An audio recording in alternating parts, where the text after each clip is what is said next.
Hello and welcome back. This is David from the Personal Finance Squad. We have a gift expense planner in front of us.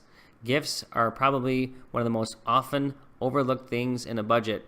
In fact, I don't know many people who have them, and the reason being is it's just one of those things you don't think about. But gifts are usually purchased almost on a monthly basis, depending on how large your family is, or your friends' network, or whatever it may be. Once you start looking it over like you would do with the groceries, you'll probably be pretty surprised on how much you spend on gifts an entire year. So what you spend and who it is certainly different for anybody who does this, and the holidays that you reflect are certainly different. So you have to figure that out for yourself, of course, but what we've done here is just put a basic example of what you can use and then modify it yourself. So you can see here that this is a cost estimator that we have used in our other exercises. And for example, you can see that there's birthdays listed, and there's Christmas, Father's Day, friend's birthday, Mother's Day. If you have kids, there's certainly gifts for birthday parties that can add up over a while, especially if they're in the age ranges where they all have birthdays. There's miscellaneous. That could be someone's retirement party. It could be a wedding. It could be a graduation party. It could be many things. So you can see this one's a little bit different than the others because you have to write down the occasion and then the amount, and then how many times a month, right? So you know right here, for example, that in this case, December is going to be probably a very big month, and there's 5 different costs in here, whereas like a grocery bill, you're like, listen, I know I'm going to spend X amount in this month, and so it's a little different. So you're going to have to work with this a little bit more, and if you need more in this list, you can certainly add columns and add this up, but what you want, again, is to understand what it's going to cost for each month. So you can see that this automatically adds it up for you, that the total in this case was taken from the book, that it's $960 for the year, and it will calculate the average cost for you at $80. And so you know that your budget amount each month is 80 bucks.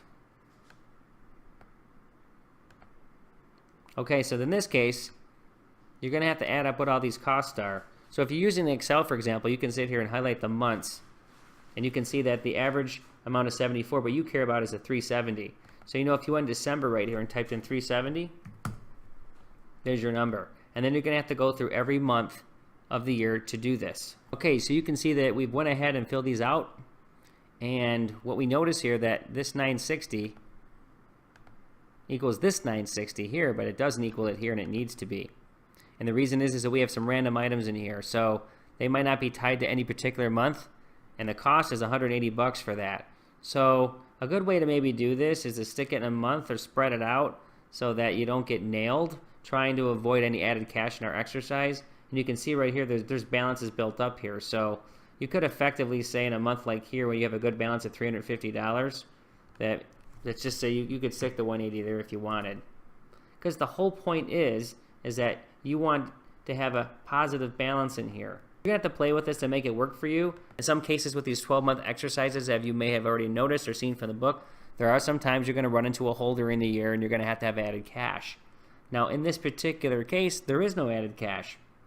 So even by taking this 180 and sticking it in here for July, now we got things at 960 a piece. And again, there's no upfront cash needed in this case, so this is really nice.